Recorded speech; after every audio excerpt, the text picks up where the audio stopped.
The Jackal and the Spring. Once upon a time, all the streams and rivers ran so dry that the animals did not know how to get water. After a very long search, which had been quite in vain, they found a tiny spring, which only wanted to be dug deeper as to yield plenty of water. So the beasts said to each other, "Let us dig a well, and then we shall not fear to die of thirst." And they all consented, except the Jackal, who hated work of any kind, and generally got somebody to do it for him.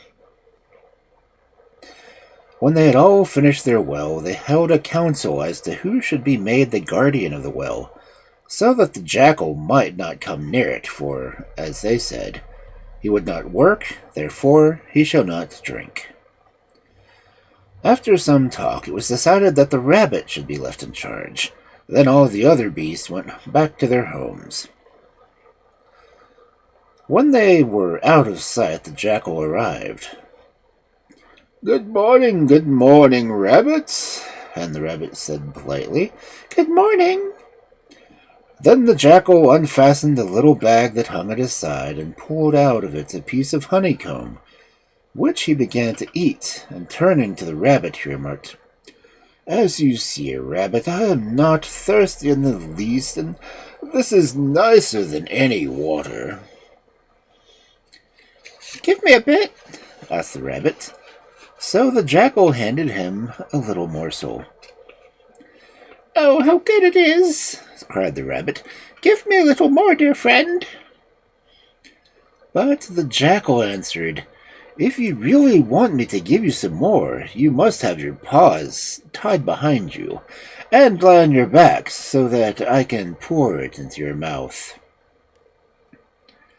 The rabbit did as he was bid, and when he was tied tight and popped on his back, the Jackal ran to the spring and drank as much water as he wanted.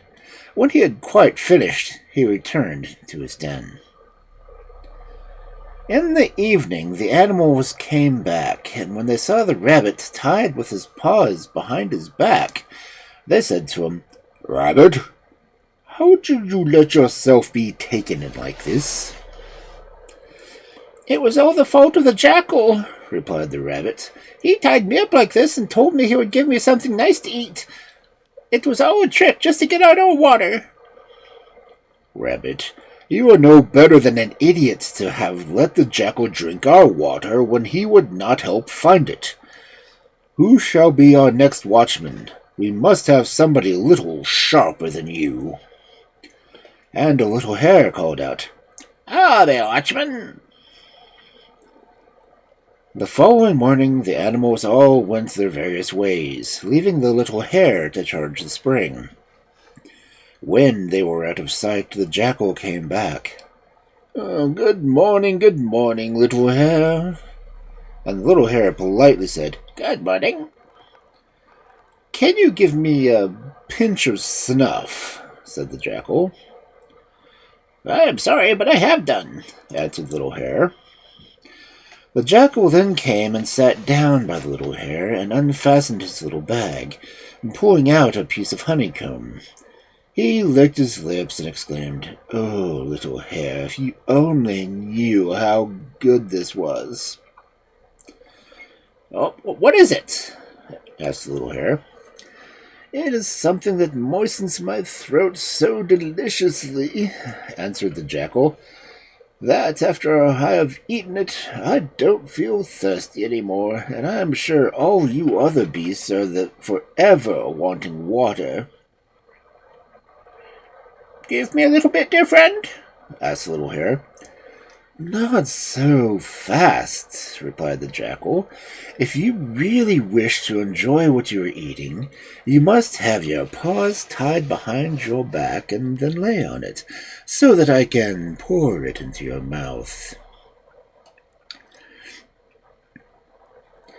"You can tie them, only be quick," said the little hare, and when he was tied tight and popped on his back, the Jackal went quietly down to the well and drank as much as he wanted. When he had quite finished, he returned to his den. In the evening, the animals all came back, and when they saw the little hare with his paws tied, they said to him, "Little hare, how did you let yourself be taken in like this? Don't you boast you were very sharp? You undertook to guard our water. Now show us how much is left for us to drink." "It was all the Jackal's fault," replied the little hare. "He told me he would give me something nice to eat if I should let him tie my hands behind my back." Then the animals said, "Well, who can we trust to mount guard now?" And the panther answered, "Let it be the tortoise." The following morning, all the animals went their various ways, leaving the tortoise to guard the spring. When they were out of sight, the jackal came back. "Oh, good morning, tortoise, good morning." But the tortoise took no notice. "Good morning, tortoise, good morning." But still, the tortoise pretended not to hear. Then the jackal said to himself, "Well, today I've got to manage a bigger idiot than before. Shall I kick him on his side and then go and have a drink?" Then he went up to the tortoise and said to him, in a soft voice, "Tortoise, tortoise." But the tortoise took no notice. Then the jackal kicked him out of the way and went to the well and began to drink.